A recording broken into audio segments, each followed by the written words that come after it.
ABP Ganga, खबर आपकी, जुबान आपकी। आज केंद्रीय वित्त मंत्री निर्मला सीतारमण ने देश का आम बजट पेश कर दिया। कोरोना संकट से जूझ रही देश की अर्थव्यवस्था को इस बजट से काफी उम्मीदें थीं। उम्मीदें इस बात की भी कि वित्त मंत्री बजट में सीधे आम आदमी को राहत देने वाली घोषणाएं करेंगी, लेकिन लोक लुभावन घोषणाओं की बजाय इस बार वित्त मंत्री का पूरा फोकस देश की अर्थव्यवस्था को दोबारा रफ्तार देने पर था। इसमें इंफ्रास्ट्रक्चर से लेकर बैंकिंग समेत हेल्थ सेक्टर और कल्याणकारी योजनाओं के लिए बड़ी घोषणाएं की गई। आम आदमी, खासकर टैक्स पेयर को उम्मीद थी कि कोरोना संकट के बीच उन्हें टैक्स छूट में सरकार की तरफ से राहत मिलेगी, लेकिन वित्त मंत्री ने टैक्स पेयर्स को कोई राहत नहीं दी। हालांकि इस बजट में कई ऐसी बातें हैं और घोषणाएं हैं जिससे आप पर सीधा असर पड़ेगा। बजट में 2021-22 में कोरोना टीकाकरण के लिए 35,000 करोड़ रुपए का ऐलान किया गया है। इस फंड से देश में कोरोना वैक्सीन विकसित होंगी और इसके अलावा वैक्सीन का वितरण, टीकाकरण भी बढ़ाया जाएगा। स्वास्थ्य क्षेत्र के लिए 137% की बढ़ोतरी की गई है, जो 94,000 करोड़ से बढ़ाकर 2.38 लाख करोड़ कर दी गई। इसमें 602 जिलों में क्रिटिकल केयर अस्पताल खोले जाएंगे, क्योंकि स्वास्थ्य का मुद्दा आपसे सीधा जुड़ा हुआ है।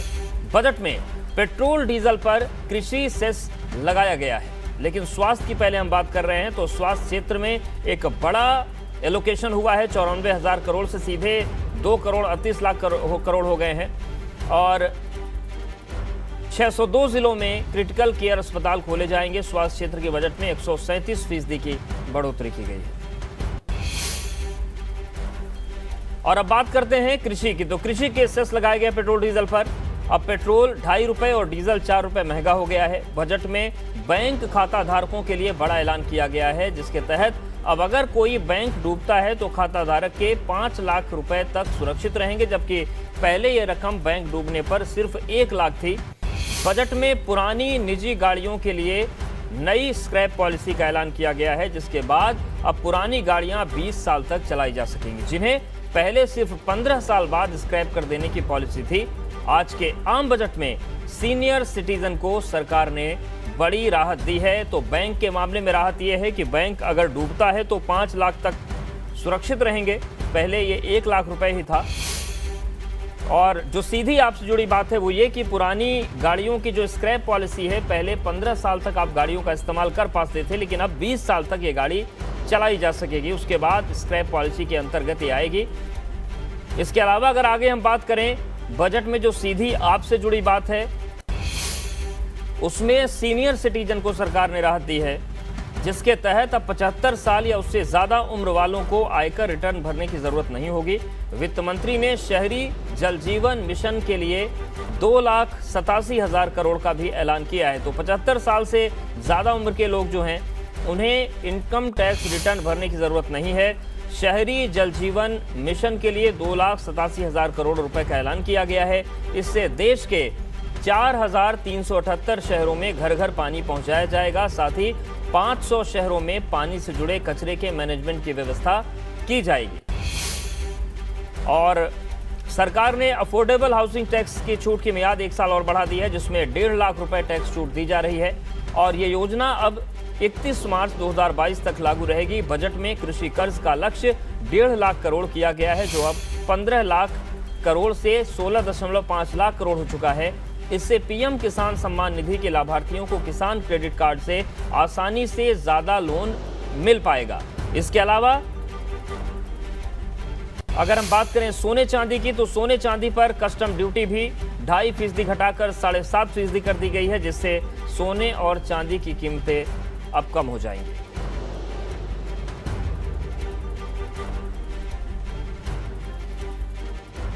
प्रधानमंत्री मोदी ने बजट को बेहतरीन बताकर वित्त मंत्री निर्मला सीतारमण की पूरी टीम को बधाई दी है। पीएम ने बजट को विकास और विश्वास वाला बजट बताया है। ये बजट देश के हर क्षेत्र में विकास यानी ऑल राउंड डेवलपमेंट की बात करता रहता है।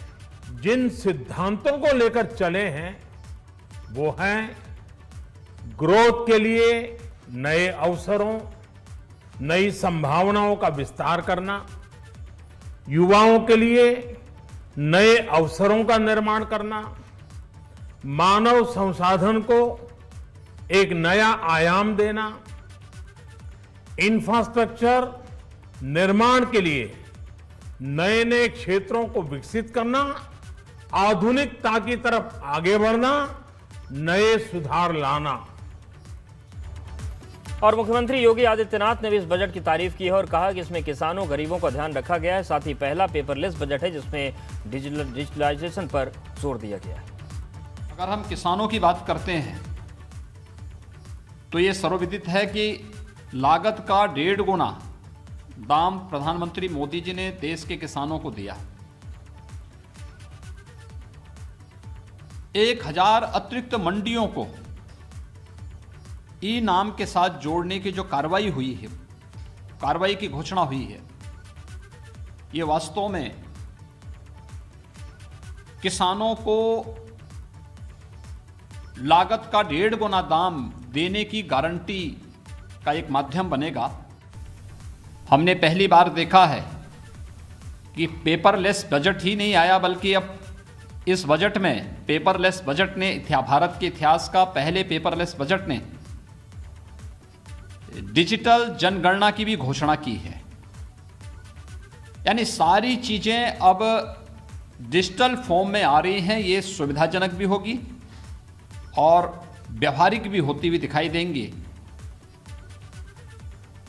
इसमें किसी भी प्रकार की कोई धांधली की कोई गुंजाइश भी नहीं होगी और सही तथ्य और सही आंकड़े देश के सामने आते हुए दिखाई देंगे। सपा अध्यक्ष अखिलेश यादव ने आम बजट को निराशाजनक करार दिया। अखिलेश यादव ने कहा कि इस बजट से आम आदमी को कोई राहत नहीं मिली। अखिलेश से खास बात की हमारे संवाददाता ने। इस वक्त मेरे साथ मौजूद है सपा नेता अखिलेश यादव। अखिलेश जी, आत्मनिर्भर भारत का बजट कहा जा रहा है कि देश के विकास को आगे बढ़ाएगा ये बजट। देश में सबसे ज़्यादा नौजवान हैं और अगर नौजवान सबसे ज़्यादा हैं, उनको कितना आत्मनिर्भर बना दिया, कितने नौजवानों को काम मिल गया, कितने नौजवानों को रोजगार मिल गया, कितने नौजवानों को नौकरी मिल गई, ये सबसे बड़ा सवाल है। और उत्तर प्रदेश जैसा प्रदेश सबसे बड़ा है। आपने सड़क के लिए बंगाल को बजट दिया, आपने सड़क के लिए केरला को बजट दिया, आपने सड़क के लिए आसाम को बजट दिया। आखिरकार उत्तर प्रदेश जो सबसे ज़्यादा एक्सप्रेसवे बना रहा है उसको बजट कितना दिया? और वो एक्सप्रेसवे जो प्रधानमंत्री जी ने खुद शिलान्यास किया है, अगर उनके लिए कोई बजट हो तो बताएं। लेकिन जिस तरीके से जो है कोरोना के बाद में पहला बजट पेश किया गया, कहा यह गया कि कोरोना के बाद में देश को एक नई रफ्तार, वी कर्व की बात हो रही है, जितना डिक्लाइन हुए हैं उसी रफ्तार से आगे बढ़ना है। ये बजट उसी दिशा में आगे ले जाएगा। अगर उन्हें अपने ही बजट पे भरोसा होता तो बजट में कम से कम एक बार तो ये शब्द कहा जाता कि इस बजट के माध्यम से इन फैसलों की वजह से $5 ट्रिलियन इकोनॉमी बन जाएगी। तो जो सरकार के गलत फैसले पहले दिन से हैं, नोटबंदी की वजह से अर्थव्यवस्था नीचे गई, आपके जीएसटी को गलत लागू करने से आपकी इकोनॉमी नीचे गई, और पिछले 1 साल से जो कोविड की वजह से अर्थव्यवस्था नीचे गई है, क्या ये तीनों चीजें जो घटना घटी हैं इससे भारत के आत्मनिर्भर हो जाएगा? क्या अर्थव्यवस्था जो बीजेपी बता रही है कि आंकड़ों में आ जाएगी? फिर आपको सरकार के एसेट्स क्यों बेचने की नौबत आ रही है? और रही बात जो है कृषि क्षेत्र की हो, कृषि क्षेत्र के लिए कहा गया उपज की ज़्यादा कीमत मिल रही किसानों को, शिक्षा क्षेत्र में नए स्कूल खुल रहे हैं, स्वास्थ्य क्षेत्र में जो है बजट को जो कई गुना किया गया है। लगातार ये सरकार की तरफ से दावे किए जा रहे हैं। देखिए, ये जो सेक्टर्स हैं, हेल्थ सेक्टर है, आपका जो एग्रीकल्चर सेक्टर है, मैं एग्रीकल्चर सेक्टर में उत्तर प्रदेश में ये जानना चाहता हूँ कि कितने किसानों को धान की कीमत MSP मिली है, क्योंकि सरकार दोनों उनकी है। दिल्ली की सरकार उनकी, उत्तर प्रदेश की सरकार उनकी है। वो धान में बताएं, क्या गन्ने का बकाया अभी है कि नहीं है? गन्ने का बकाया है। मक्के का क्या मिला उनको MSP? जहाँ तक हेल्थ सेक्टर की बात है, हमने मजदूरों को अपनी आंखों से देखा चलते चलते, लोगों की जान गई। सरकार के पास आंकड़े नहीं है। उत्तर प्रदेश में 90 मजदूर मरे हैं जो घर नहीं पहुंच पाए। उनकी किसी ने मदद की तो समाजवादियों ने की मदद। और आज सरकार के पास क्या व्यवस्था है? जो कारोबार, काम, उद्योग छोड़ करके आए, क्या उनको सरकार ने मदद की है? क्या दोबारा उनके रोजगार का इंतजाम किया है सरकार ने? क्या ये बजट देश को रिकवरी पे ले जाएगा, जो वी की बात हो रही है? जो कुछ भी सरकार कहे, नए नए टर्म्स आते हैं सरकार के पास। डिमोनेटाइजेशन एक शब्द था, $5 ट्रिलियन इकोनॉमी एक शब्द था, डिजिटल इंडिया एक शब्द था, अभी सुनने में मोनेटाइजेशन एक शब्द नया आया है। तो मोनेटाइजेशन क्या है? आप अपनी एसेट्स को बेच रहे हैं। और वी कर्व, मैं कोई अर्थशास्त्री नहीं हूँ, लेकिन जो नुकसान नोटबंदी से हुआ, जो नुकसान GST की गलत फैसले से हुआ, जो नुकसान कोविड से हुआ क्या वो भरपाई हो पाएगी? और अगर भरपाई हो रही है तो शायद वी नहीं न जाने कितना ऊंचाई तक ये ग्राफ जाएगा। और इधर बीएसपी प्रमुख मायावती ने भी बजट को निराशाजनक बताया। मायावती ने ट्वीट किया और उन्होंने लिखा कि संसद में आज पेश केंद्र सरकार का बजट पहले मंदी व वर्तमान में कोरोना प्रकोप से पीड़ित देश की बिगड़ी अर्थव्यवस्था को संभालने तथा यहां पर अति गरीबी, बेरोजगारी व महंगाई आदि की राष्ट्रीय समस्या को क्या दूर कर पाएगा। इन्हीं आधार पर सरकार के कार्यकलापों व इस बजट को भी आंका जाएगा। तो बीएसपी प्रमुख मायावती ने ट्वीट किया और उन्होंने भी बजट को निराशाजनक बताया है और उन्होंने लिखा कि जो सरकार के क्रियाकलाप हैं इस बजट से आके जाएंगे इन्हीं आधार पर। और संसद में आज पेश केंद्र सरकार का बजट पहले मंदी व वर्तमान में कोरोना की परिस्थितियों में उन्होंने सही नहीं समझा है। और इस वक्त की बड़ी खबर का रुख करते हैं। सीएम योगी ने मंत्री परिषद की बैठक बुलाई है। कल अपने आवास पर उन्होंने कैबिनेट बैठक बुलाई है। सभी 54 मंत्रियों को कल अपने आवास पर बुलाया है। सुबह 11:30 बजे मुख्यमंत्री आवास पर मंत्रियों का प्रशिक्षण कार्यक्रम होगा। सभी मंत्रियों को टैब, पैड, लैपटॉप के साथ बुलाया गया है। तो जो टैब है, जो आईपैड है, लैपटॉप है, उनके साथ बुलाया गया है सभी मंत्रियों को। और सभी 54 मंत्री सीएम आवास पर बुलाए गए हैं। शैलेश हमारे साथ जुड़ गए हैं। शैलेश, ये किस तरीके का प्रशिक्षण कार्यक्रम है, क्या प्रशिक्षण होना है? अभी देखिए, फिलहाल ये जानकारी नहीं दी गई है कि प्रशिक्षण क्या है, लेकिन ये मान कर चलिए कि कल की जो बैठक होगी उसमें, क्योंकि आगे पंचायत चुनाव भी होने हैं, इससे पहले आज बजट पेश किया गया है, तो ये मान कर चलिए कि इन मुद्दों पर भी मुख्यमंत्री के साथ सभी मंत्रियों की चर्चा होगी। इसके अलावा पंचायत चुनाव को लेकर अलग अलग जिलों का प्रभार जो दिया गया है सभी को, उसको लेकर मंथन हो सकता है। साथ में जो हमने अभी जैसा बताया कि जो बजट आया है इसके ऊपर मंथन होगा, क्योंकि जब पंचायत चुनाव के लिए सभी लोग अपने अपनी जगह पर क्षेत्र में जाएंगे तो वहां पर वो जनता को ये बताएंगे कि किस तरह से बजट उनके लिए फायदेमंद है, किस तरह से उनके काम का ये बजट है। तो निश्चित रूप से इस प्रशिक्षण कार्यक्रम के साथ इन चीजों पर भी मुख्यमंत्री आवास पर मंथन होगा।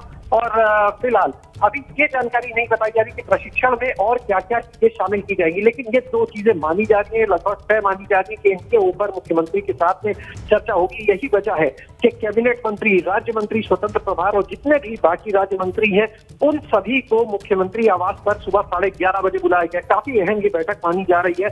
सभी चीजों बिल्कुल, और देखने वाली बात होगी कि क्या मंथन होता है, क्या फैसले होते हैं। शुक्रिया आपका जानकारी के लिए, अपडेट्स के लिए।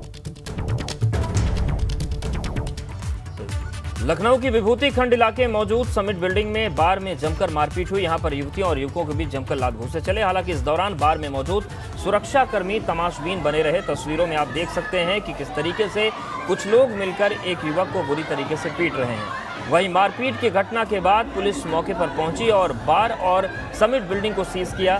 साथ ही बिल्डिंग मालिक समेत सभी संचालकों को नोटिस भेजकर जवाब मांगा गया है। तो 2 तस्वीरें आपके सामने हैं। बार पे जमकर मारपीट हुई और पुलिस ने बिल्डिंग को सीज कर दिया है। और ये माना जा रहा है कि इस तरीके की हरकतें यहाँ पे पहले हुई है, लेकिन पुलिस की सरपरस्ती बनी रहती है। लेकिन इस बार तस्वीरें सामने आई हैं और इस बार को सीज किया गया है।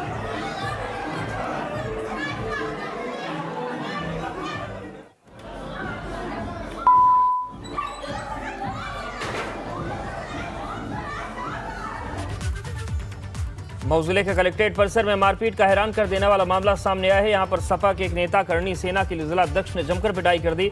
तस्वीर में देखा जा सकता है कि बहस के बाद पहले दोनों तरफ से हाथापाई होती है और इसी बीच करणी सेना के जिला अध्यक्ष देवेंद्र प्रताप परिहार सपा नेता महेंद्र चौहान पर ताबड़तोड़ थप्पड़ों और घूसों की बारिश कर रहे हैं। इस दौरान देवेंद्र प्रताप के साथ कुछ और लोग भी सपा नेता को मार रहे हैं। इस बीच कुछ लोग सपा नेता को किसी तरह से बचाकर ले जाने की कोशिश करते हैं, लेकिन करणी सेना के पदाधिकारी उन्हें दौड़ाकर मार रहे हैं। यहाँ पर गौर करने वाली बात यह है कि बीच बचाव एक पुलिस वाला भी कर रहा है, लेकिन शायद मामला राजनीतिक होने के कारण उसके हाथ बंधे नजर आए। वहीं सपा नेता राजीव राय ने कहा कि अगर दोषियों पर कार्रवाई नहीं होती है तो आंदोलन किया जाएगा।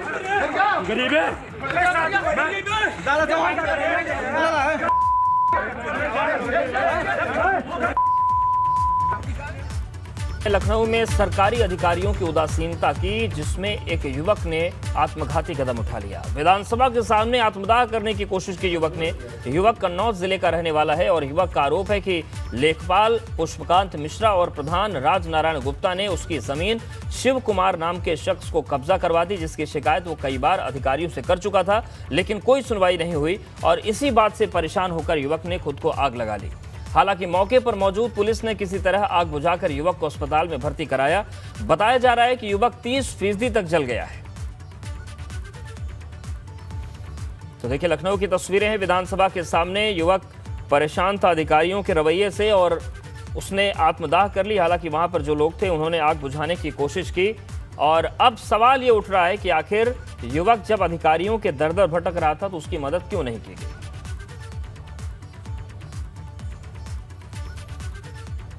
पीलीभीत में पुलिस वालों की शर्मसार करने वाली तस्वीर वायरल है, जहां थाना परिसर में वर्दी पहने पुलिस वाले डीजे पर डांस करते नजर आ रहे हैं। इस दौरान लग रहा है कि कुछ पुलिस वाले नशा किए हुए हैं। ये पुलिस वाले फिल्मी गानों पर थिरक रहे हैं। बताया जा रहा है कि थाने में तैनात दरोगा की विदाई कार्यक्रम पर यह आयोजन हुआ, पर सवाल ये है कि वर्दी में शराब पीकर नाचना आखिर कैसे हो सकता है। फिलहाल मामला संज्ञान में आने के बाद एसपी ने सीओ को जांच कर कार्रवाई के निर्देश दिए हैं। घटना थाना न्यूरिया क्षेत्र की। अपनी को जैसे वैसे थोड़ी ऐसे या वैसे कट जाएगी, आपको क्या होगा जनाबे आली। कृषि कानून के विरोध में जहां एक और दिल्ली में किसान आंदोलन जोर पकड़ रहा है, वहीं दूसरी तरफ पश्चिमी उत्तर प्रदेश में पंचायतों का दौर शुरू होने के बाद भारतीय जनता पार्टी के जनप्रतिनिधियों को व्हाट्सएप कॉल पर जान से मारने की धमकी देने के मामले सामने आने लगे हैं। मामला उस समय सामने आया जब बुढ़ाना विधानसभा से बीजेपी विधायक उमेश मलिक को उनके मोबाइल फोन पर व्हाट्सएप कॉलिंग कर जान से मारने की धमकी दी गई। पुलिस के मुताबिक ये फोन पाकिस्तान के नंबर से आई है। बीजेपी विधायक को धमकी मिलने के महज कुछ घंटे के बाद ही उत्तर प्रदेश सरकार में कौशल विकास मंत्री कपिल देव अग्रवाल को भी व्हाट्सएप कॉल पर जान से मारने की धमकी की खबर के बाद इलाके में हड़कंप मच गया। स्थानीय पुलिस ने राज्य मंत्री के घर पहुंचकर जहां सुरक्षा के इंतजाम किए। पुलिस के मुताबिक राज्य मंत्री को धमकी देने वाली कॉल भी पाकिस्तान से की गई थी। शिकायत मिलने के बाद एफआईआर दर्ज की गई है।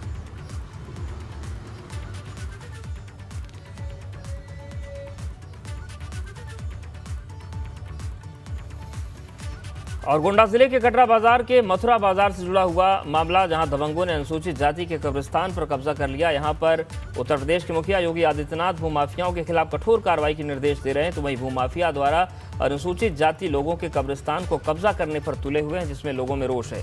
मामला विकासखंड कटरा बाजार का है, जहाँ पर विशेष संप्रदाय के कुछ लोगों ने अनुसूचित जाति के लोगों की जमीन पर कब्जा किया। जब पीड़ितों ने कब्जा करने से मना किया तो दबंग फौजदारी को आमदा हो गए। दबंगों के हौसले इतने बुलंद हो गए कि कब्रिस्तान नहीं छोड़ रहे, जिससे प्रशासन की कार्यशैली पर सवालिया निशान उठ रहे हैं। और ग्रामीणों ने इसकी सूचना स्थानीय पुलिस चौकी को दी, लेकिन कोई कार्रवाई नहीं हो रही है। वाराणसी के सारनाथ में बच्चे की लाश मिलने से सनसनी फैल गई। 29 जनवरी को मृत बच्चे का अपहरण हुआ था। परिवारजनों से 50,000 की फिरौती मांगी गई। वहीं फिरौती की शिकायत पुलिस से भी की गई थी, लेकिन पुलिस की लापरवाही ने बच्चे की जान ले ली और बच्चे की लाश एक स्कूल के पीछे बरामद की गई, जिसको लेकर मृतक का परिवार आक्रोश में है। वहीं पुलिस मामले की तफ्तीश में जुटी हुई है। लोगों में जबरदस्त आक्रोश है। लोगों का कहना है कि पुलिस अगर तत्काल तेजी दिखाती तो मासूम को बरामद कर लिया गया।